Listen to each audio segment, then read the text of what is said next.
Pelantikan Wali Kota Makassar terpilih pada Pilkada 2020 lalu, yakni Muhammad Ramdan Pomanto dan Fatmawati Rusdi, dipastikan belum dilaksanakan pada tanggal 17 Februari 2021.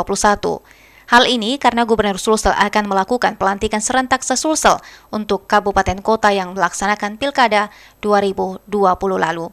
Dani Pomanto mengaku telah mendengar kabar penundaan pelantikan Wali Kota dan Wakil Wali Kota Makassar.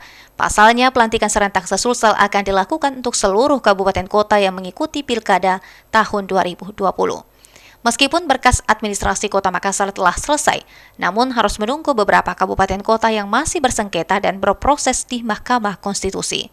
Kalau saya kira kita ikut saja arahan pusat, arahan Bapak Gubernur.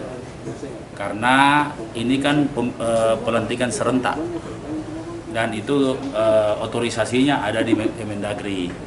Kita tunggu saja. Kalau saya ikut saja, kapanpun hari pelantikannya dan itu sudah jadi keputusan negara, kita ikut karena tentunya itu pasti yang terbaik untuk semua pemenang pilkada. Karena mau dikasih serentak ini, kira-kira seperti itu. Sementara itu, PJ Wali Kota Makassar Rudi Jabaludin mengungkapkan pelantikan kabarnya akan dilakukan 5 hari ke depan sesuai dengan prosedur, di mana seluruh administrasi di Mahkamah Konstitusi rampung hari Senin 15 Februari dan pelantikan sudah bisa dilakukan 5 hari ke depan jika ada perintah dari Gubernur Sulsel, dan pemerintah Kota Makassar akan melakukan persiapan pelantikan dan sertijab dengan konsep yang diinginkan Wali Kota Makassar terpilih.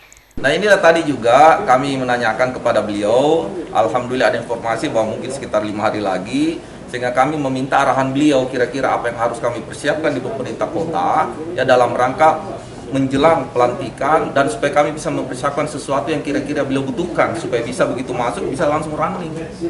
Ira, Fajar TV dan Fajar Radio melaporkan.